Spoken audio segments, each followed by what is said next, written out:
মুসলমান শুনে না, আল্লামা মুফতি আমজাদ আলী সাহেব একটা কিতাব লেখে, কিতাবের নাম বাহারে শরিয়া। কি কিতাবের নাম? কি? বাহারে শরিয়া।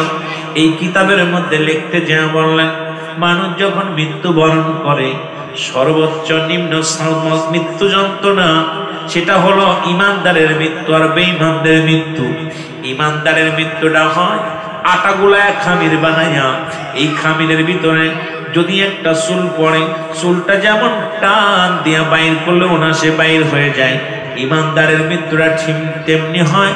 তবে ইমানদারের মৃত্যুর কথা বলতে যায় মুফতি আমজাদ আলী সাহেব তার কিতাবের মধ্যে লিখলেন, মানুষ যখন মৃত্যুবরণ করে 70টা তাজা উটের গায়ের চামড়া জবাই না করিয়া, মজার কথা বাবা, দুঃখের কথা, কষ্টের কথা শোনো, এত ইমানদারের মৃত্যুর কথা বলতে যায়, মুনাফিক তো দূরের কথা, ইমানদারের মৃত্যুর সকালে বলতেছিলেন, শুনে নাও শুনে নাও, 70টা উটের গায়ের চামড়া না জবাই না করে চামড়া টানতে চুলিয়া লবণ আর মরিচ লাগায় দিলে যতটুক যন্ত্রণা হয়, এর চাইতে 70 গুণ যন্ত্রণা হলো একটা সাধারণ মৃত্যু। যদি যাদের কষ্ট হয় রে বাবা, দেখেছি কত মানুষ মরণকালে পায়খানা করে দেয়, কত মানুষ মৃত্যুর সময় কি করে জিহ্বা বাইর হয়ে যায়, কত মানুষ মৃত্যুর সময় চোখ দুটি বড় বড় হয়ে যায়, কত মানুষ মৃত্যুর সময় একটা অঙ্গ পড়ে যায়, কত মানুষ মৃত্যুর সময় প্রস্রাব করে দেয়, তাদের মরণটা কত কঠিন হয়। আমার মরণ আসিবে যখন কেউ তো জানি না, আমার মরণ কুল্লু নাফসিন যায়িকাতুল মাউত। আর একটু জোরে বলেন, আমার মরণ আসিবে, এ আমি চলে যাব, আমায় তোমরা ভুইলা যাও না, আমি চলে যাব না, আমার মরণ আসিবে কখন কেউ তো জানি না, আমার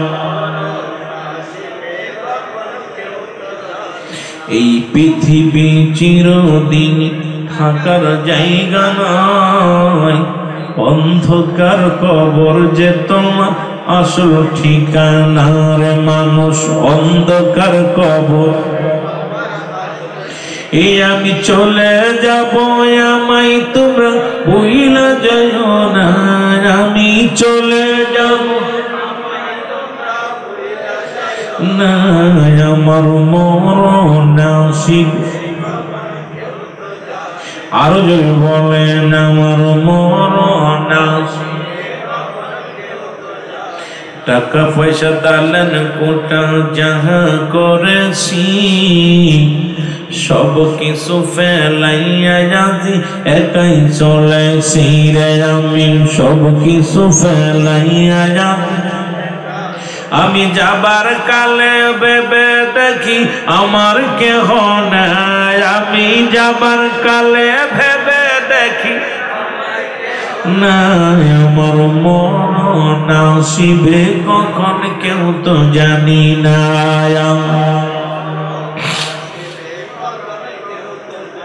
কুল্লু মান আলাইহা ফান, সব শেষ করে দিবে কে? এ দুনিয়ার মুসলমান গভীর মনোযোগ, রব্বি কারিম ডাকতে বলে, দুনিয়ার মানুষ শোনো,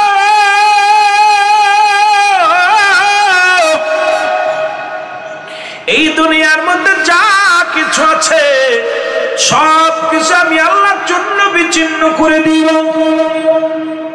এই জমিনটা পুড়ে আমি তামা বানায়া দিব, কুল্লু মান আলাইহা ফান, সব শেষ।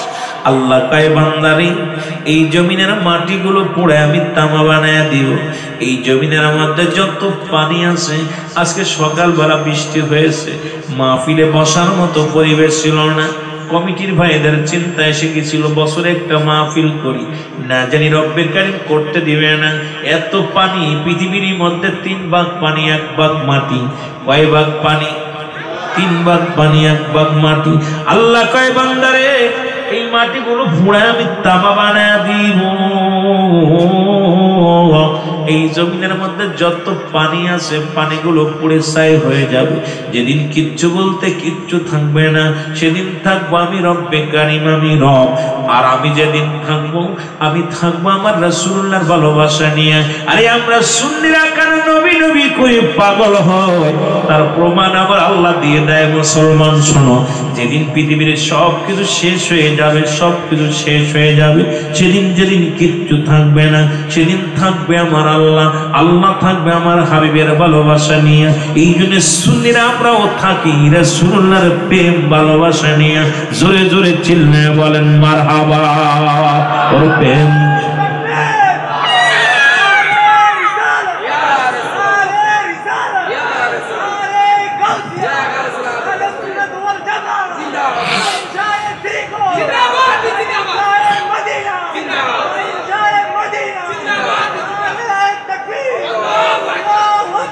আল্লাহু আকবার, আল্লাহু আকবার। আশিকদের অন্তরের ভিতরে শান্তি লাগছে। তাকবীর যখন আসছে, আশিকের মন আল্লাহ থাকবে নবীর ভালোবাসা নিয়ে। আমরা কার ভালোবাসা নিয়ে থাকতে চাই? জোরে বলেন কার? আল্লাহ কত ভালোবাসা হাবিব রে। হাবিব বলতেছে, আল্লাহ বলতেছেন যেদিন কিছু থাকবে না, সব আমি একাকার করে দিব, সব শেষ করে দিব। জমিন রাখবো না, পানি রাখবো না, আসমান থাকবে না, সব কিছু যেদিন শেষ হয়ে যাবে, সেদিন আমি একা থাকবো। আর আমি থাকবো আমার হাবিবের ভালোবাসা নিয়ে। এই জন্য সুন্নিরা পৃথিবীর সব ছাড়তে পারে, নবী ছাড়তে পারে না। জোরে বলেন ঠিক কিনা? আরো জোরে বলেন ঠিক কিনা? আমার দয়াল নবী বিহনে আপন বলতে কেহ নাই জগতে, আমার আপন। আমাদের শেখ সাদি আব্দুল্লাহর আব্বা নজরুল ইসলাম ভান্ডারী সাহেব গজলটা গাইছে রাসূলুল্লাহ শুনে প্রাণটা জুড়িয়ে যায়। আমার সঙ্গে বলেন না, আমার দয়াল নবী বিহনে আমার মায়ার নবী আপন বলতে কেহ নাই জগতে, বলেন আপন বলতে। ওরে ভেবে দেখি সবই মিশে, ভেবে দেখি সবই মিশে, মিশে মায়ার সংসারে আপন বলতে কেহ নাই জগতে, বলেন আপন। আমার দয়াল নবী বিরনে আমার মায়ার নবী আপন বলতে কেহ নাই জগতে, আমার আপন। ও নবী ও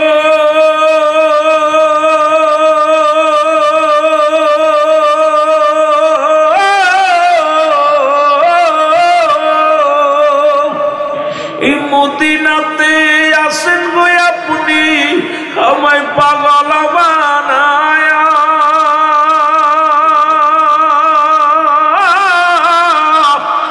গোলামে কান্দে গনবী বলখালি জমিনে বসিয়া, এ গোলামে কান্দি গনবী চট্টগ্রামে বসিয়া। দেখা দেন গো মায়ার নবী, দেখা দেন গো দয়াল নবী, একটিবারে আমারে আপন বলতে কেহ নাই জগতে, বলেন আপন। এ দুনিয়ার মুসলমান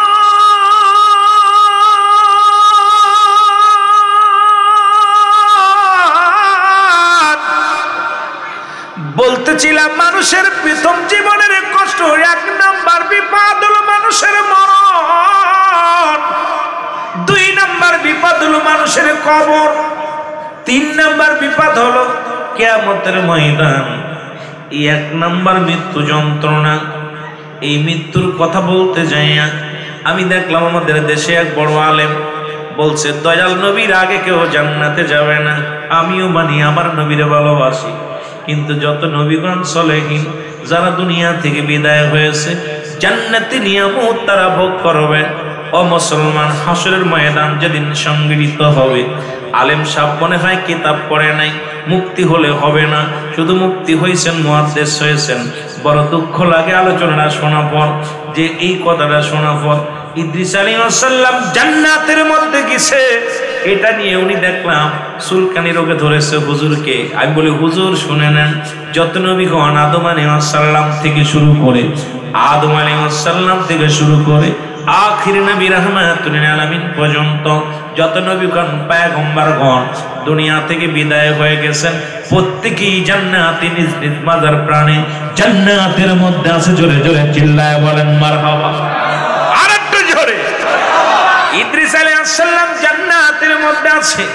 আমার মুসলমান শোনো, এই পৃথিবীর মধ্যে এখনো তিনজন ব্যক্তির এখনো জীবিত রয়েছে।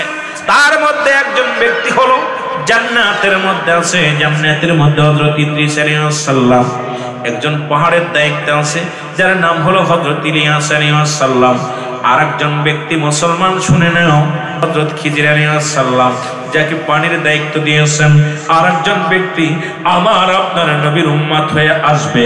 এই চারজনের কথা বলা আছে মুসলমান। চারজন এখনো জীবিত অবস্থা আছে। তাদের মধ্যে এক নাম্বার হলো হযরত ইদ্রিস আলাইহিস সালাম, এখনো জান্নাতের মধ্যে আছে। দুই নম্বর পাহাড়ের দায়িত্ব আছে। চট্টগ্রামে বড় বড় পাহাড় আছে, এই পাহাড়গুলো দেখাশোনার দায়িত্ব আল্লাহ রাব্বুল আলামিন একজন নবীরে দিয়েছে, সেই তার নাম হলো হযরত ইলিয়াস আলাইহিস সালাম। একজনকে ব্যক্তি মুসলমান যিনি পানির দায়িত্ব আছে, যাকে পানিগুলোর দায়িত্ব আছে, এনার নাম হলো হযরত মুসলমান খিজির আলাইহিস সালাম। আরেকজন আসবে আমার নবীর উম্মত হইয়া, তার নাম হলো হযরত ঈসা আলাইহিস সালাম। জোরে বলেন না মারহাবা। আর একটু জোরে। ঈসা নবীকে আল্লাহ উঠে নিছে পৃথিবীর মধ্যে। মুসলমান শুনুন, ঈসা নবী আগমন করবে এই দুনিয়ার মধ্যে। ঈসা আলাইহিস সালাম যখন আগমন করবে, যখন খানে দাজ্জাল আগমন করবে, বাবারা আমার অনেক লম্বা আলোচনা, যেহেতু মৃত্যুর যন্ত্রণার দিকে আমি সর্বশেষ প্রান্তে চলে গেছি, অনেক আলোচনা হয়ে গেছে। বাবারা আমার, এই যেদিন খানে দাজ্জাল আগমন করবে, ইমাম মেহেদী আলাইহিস সালাম আগমন করবে। ইমাম মেহেদীর নাম থাকবে মুহাম্মদ, ইমাম মেহেদীর বাবার নাম থাকবে মুসলমান শুনে নাও আব্দুল্লাহ, নাম থাকবে মুসলমান শুনে নাও ওই কোতামেনা, ওই মুসলমান। ওনার বংশ থাকবে ফাতেমার বংশধর, গোত্র থাকবে বদুয়া গোত্র। ইমাম মেহেদী আলাইহিস সালাম বাংলাদেশে অলরেডি বাংলাদেশে একাধিক ইমাম মেহেদী বলে দাবি করেছেন। কিন্তু শুনে নেন সুন্নি ভাইরা, যদি কোনো আমাদের মধ্যে কোনো ব্যক্তি ইমাম মেহেদী বলে দাবি করে, ওর জুতা স্যান্ডেল দিয়ে পিটাইবেন নাকি হবে। কারণ বাংলাদেশে ইমাম মেহেদী আইব না, ইমাম মেহেদী আইব মুসলমান। কোথায়? বদুয়া গোত্র। সেই গোত্র হলো মা আম্মাজান ফাতেমার ফাতেমার মুসলমান বংশধর হইয়া ইমাম মেহেদী মুসলমান আসবে। তার চেহারা আমি একটু জানা দিয়ে যাই, আলোচনা আগে আপনাদের বোঝানোর জন্য বলে যাই। ইমাম মেহেদী মুসলমান যখন মক্কা মদিনায় পাপ হবে, এত পরিমাণ পাপ হবে, জিনা বা বিচার বেড়ে যাবে, অন্যায় বিচার বেড়ে যাবে। যেদিন মক্কা মদিনার মানুষ বিনা বিচারে মানুষ হত্যা করবে। যেমন বাংলাদেশে এখন দেখতেছি মুসলমান কোনো বিচার নাই, এখন যারে পায় তারে সেখানে আজকে কোনো মানুষের জীবনের কোনো নিরাপত্তা নাই। কি আছে ভ্যান চালক, কি আছে রিক্সা চালক, কি আছে মুসলমান। কেন যেন মানুষের পাখি যেমনে মেরে ফেলে, গুলি করে, মানুষ যেন মানুষকে মারতে কোনো দ্বিধা দ্বন্দ্ব নেই। মানুষগুলো পাথর দিয়ে নিক্ষেপ করে যখন বিলালকে মেরেছিল, বিলালকে পাথর চাপা দিয়েছিল। কিছুদিন আগে দেখলাম এক ব্যবসায়ী ভাই আরেক ভাইয়ের আমার তাকে পাথর দিয়ে কেমন ভাবে নিক্ষেপ করে মারা হলো। মুসলমান ভাইকে খুন করে, বন্ধুকে খুন করে। কারণ এটাও বুঝতে বাকি নাই, নবী বলছে বালহুয়া কিলাব, এই দুনিয়াটা হলো পচা দুর্গন্ধ মরি। আর মানুষের চরিত্র হবে কুকুরের চরিত্র। মানুষ যেমন পৃথিবীর মধ্যে কুকুর যেমন মরি পাইলে খুশি হয়, সে জামানার মানুষগুলো সম্পদ পাইলে খুশি হবে, সম্পদের জন্য বাইরে খুন করবে। হায়রত মীর মুশাররফ হোসেন লিখে গেলেন, কারবালার প্রান্ত থেকে আমাদের শিক্ষা নেওয়ার দরকার। মুসলমান, আমার লম্বা আলোচনা, এই আলোচনাগুলো করার দরকার, 2-4 রাত জানার দরকার আপনাদেরকে। মুসলমান, ইমাম মেহেদী আলাইহিস সালামের তখন সর্বোচ্চ পরিচয়, তার পরিচয় আমি তুলে ধরি যাতে আপনাদের চিনতে ভালো হয়, যাতে বুঝতে ভালো হয়। ইমাম মেহেদী আলাইহিস সালাম যখন মক্কা মদিনায় এত পরিমাণ পাপ হবে, জিনা হবে, অন্যায় হবে, অপরাধ হবে, বেপরদায় নারীগুলো চলবে, বেপরদায় পুরুষ চলবে, সুদের মাত্রা বেড়ে যাবে। ইমাম মেহেদী আলাইহিস সালাম রাতের অন্ধকারে বাইর হয়ে যাবে। ইমাম রাসূল বলেন ইমাম মেহেদীর পরিচয়, ওনার ইমাম মেহেদী আলাইহিস সালামের গায়ের রং থাকবে শ্যামলা, মাথার চুলগুলো থাকবে কোকড়ানো মোকড়ানো, কালো কালো কুচকুচে থাকবে কোকড়ানো মোকড়ানো। ইমাম মেহেদী আলাইহিস সালামের মুসলমান শুনে নাও, এই বুড়ুটা হবে টানা বুড়ু। ইমাম মেহেদী আলাইহিস সালামের কানের মধ্যে পশম হবে বড় বড়, চিনাডা সিংহ পুরুষের মতো থাকবে। ইমাম মেহেদী আলাইহিস সালাম সবচেয়ে বড় পরিচয় হলো ইমাম মেহেদী আলাইহিস সালামের থাকবে মুসলমান তুতলা থাকবে, কথা বলতে গেলে বেঁধে যাবে, সে উরুতের মধ্যে জোরে জোরে মুসল আঘাত করবে। ইমাম মেহেদী আলাইহিস সালাম প্রকাশ হওয়ার আগে আমার মন বলে ইমাম মেহেদী আলাইহিস সালামের প্রকাশের সময় এসে গেছে। যেন বলেন ঠিক কিনা? এই জন্য বলতেছি যে এখন দেখেন সৌদি আরবে যে অবস্থা, আমরা সবাই সৌদির ইসলাম মানি। সৌদি আরবে এখন নারী, আমাদের বাংলাদেশে যত নারী যায় তাদেরকে যেভাবে নির্যাতন করে, সৌদিতে যে অবস্থা শুরু হয়েছে। সৌদি আরবে এখন সিনেমার হল স্থাপন হয়েছে। যারা সৌদি আছে খবর নেন, মিথ্যা হইলে একবার হুজুরুল আমিন সিদ্দিকী সাহেব মিথ্যা বলে গেছে। সৌদি আরবে আপনার, আমরা সৌদি থেকে খেয়াল করি, সৌদির বাদশাহ যিনি, ইনি সবচেয়ে বড় ভয়ঙ্কর একজন দাজ্জাল। এই দাজ্জাল ইসলামের দোহাই দিয়ে যত সন্ত্রাসী কার্যকলাপ, যত লামাযাবি, যত দুনিয়ার ফেকরাবাদ গুলোকে আশ্রয় দিয়া ইসলামের ক্ষতি করার জন্য পায়তারা শুরু করছে। বলেন ঠিক কিনা? এর অন্য দেশের দালাল, ভালো করে বুঝে নিবেন। আমার নবীজি বলে গেছেন যা সবগুলো আমরা পাইতেছি। মক্কা শরীফে এখন পতিতালায়, মুসলিম পতিতালায় খোলা হয়েছে কাবা শরীফে। কোথায় বোঝেননি? মক্কা মদিনায়। কোথায় আছেন? বাংলাদেশের পতিতালায় ভাঙ্গা হয়েছে, ওরা গড়তেছে। সুতরাং নারীরা এখন গাড়ি চালায়, প্রায় দেখবেন মেয়েরা এখন ড্রাইভিং করে। নবীজি বলছেন যখন এইগুলো শুরু হয়ে যাবে তখন ইমাম মেহেদী আলাইহিস সালামের আগমন ঘটবে। আর ইমাম মেহেদী আলাইহিস সালামের হাতে বায়াত গ্রহণ করবেন হযরত ঈসা আলাইহিস সালাম। ঈসা আলাইহিস সালাম যেহেতু দাবি করেছিল, হে রব্বুল আলামিন, আমি তো নবী হয়ে আসলাম দুনিয়ার মধ্যে, আখির নবীর এত মর্যাদা, আমার জীবনে তুমি শেষ জীবনে আমাকে তুমি নিয়ে যাও, তুলে নিয়ে যাও, আমাকে ওই নবীর পায়ে, ওই নবীর উম্মাত হিসেবে আমারে পাঠাও। রব্বুল আলামিন কবুল করেছিলেন। ঈসা আলাইহিস সালাম আসবে। আর রাসূল যারা মক্কা মদিনা হজ করতে গেছেন, নবীজির পায়ের গড়ে, কদমের গড়ে, নবী, আমার নবী রাহমাতুল লিল আলামিন, যেহেতু আমার নবীজির অনেক রওজা পাক মুবারক বলি আমরা, কারণ নবীজির আপনার প্রতি লাঠি মুবারক, নবীজির দাড়ি মুবারক, নবীজির পাগড়ি মুবারক, নবীজির সমস্ত, আল্লাহর নবীজির নয়, শুধু আল্লাহর ওলিদের, আল্লাহর নবীদের যা কিছু ব্যবহার করে এটা পুত পবিত্র হয়ে যায়। জোরে বলেন না সুবহানাল্লাহ। এখন আমার নবীজির রওজার পাশে ডান পাশে একটা পায়ের জায়গা, একটা জায়গা আছে কবরের জায়গা। ঈসা আলাইহিস সালামের মৃত্যু হবে, ওখানে ওনার কবর হবে। ঈসা আলাইহিস সালামের কবর, রাসূলুল্লাহ বলছে আমার পায়ের গোড়ে, কদমের গোড়ে জায়গা রেখে গেছে ঈসা আলাইহিস সালামের, যে আমার পায়ের গোড়ে, কদমের গোড়ে একটা জায়গা থাকবে। ওই জায়গার মধ্যে দেখবেন রাসূলুল্লাহ রওজা যারা গিয়েছেন, রওজার পাশে একটা জায়গা আছে, এই জায়গার মধ্যে হযরত ঈসা আলাইহিস সালামের কবর হবে। সুবহানাল্লাহ বলেন না? আমার বাবারা, ইমাম মেহেদী আলাইহিস সালাম যখন আসবে তখন মানুষ, আলেম ওলামা, একমাত্র হক্কানি আলেম, হক্কানি ওলামা একরাম টের পাবে। তখন ইমাম মেহেদী আলাইহিস সালামকে দেখে চিনে ফেলবে। সবাই বলবে আপনি ইমাম মেহেদী, বলবেন আমি ইমাম মেহেদী না, আমার নাম মুহাম্মদ। সুবহানাল্লাহ বলেন না? আর একটু জোরে বলেন। তখন উপর থেকে একটা আওয়াজ আসবে, হাজা খলিফাতুন ফিল আরদ, হাজা খলিফাতুন ফিল আরদ, এই আওয়াজটা আসবে। তখন সবাই বলবে হুজুর আওয়াজটা কে দিল, এই আওয়াজটা কে দিল? তখন ঈসা আলাইহিস সালাম মাথা নত করে বলবেন হা, ইডা ইমাম মেহেদী আলাইহিস সালামের হা, আপনারা যা শুনেছেন ঠিকই শুনেছেন, আমি হলাম এই জামানার ইমাম মেহেদী আলাইহিস সালাম। জোরে বলেন না সুবহানাল্লাহ। তখন ইমাম মেহেদীর বয়স হবে 40 বছর। কত বছর? জোরে বলেন কত বছর? 40 বছর প্রকাশ পেয়ে যাবে। ইমাম মেহেদী প্রকাশের পরেই খানে দাজ্জাল আসবে। খানে দাজ্জাল পৃথিবীতে থাকবে মাত্র 40 দিন। কয়দিন? জোরে বলেন কয়দিন? এই 40 দিনে অল পৃথিবী খায়ের করবে, অল পৃথিবী। আমার বাবারা আমার, এর মধ্যে হযরত ঈসা আলাইহিস সালাম আসবে। ঈসা আলাইহিস সালাম আসবে, আসার পর আসরের নামাজের ইমামতি করবে হযরত ইমাম মেহেদী আলাইহিস সালাম, আর ইমাম হবে ইমাম মেহেদী আলাইহিস সালাম, মুসল্লি হবে হযরত ঈসা আলাইহিস সালাম। সুবহানাল্লাহ বলেন না? আর একটু জোরে। এই নবীর উম্মতের কত দাম জানেন? ইমাম মেহেদী আলাইহিস সালাম ইমাম হবে, ইমাম হওয়ার পর নামাজ শেষ করার পর খানে দাজ্জালকে দাবরাইবে। খানে দাজ্জালকে সারা পৃথিবী খায়ের করে দাবরাইয়া কাবা শরীফের সামনে যাবে। কাবা শরীফের ডান গেটে যাওয়ার পর খানে দাজ্জাল ওখানে ধরা পড়ে যাবে। তখন খানে দাজ্জালকে এক কোপে শিরচ্ছেদ করবে হযরত ঈসা আলাইহিস সালাম।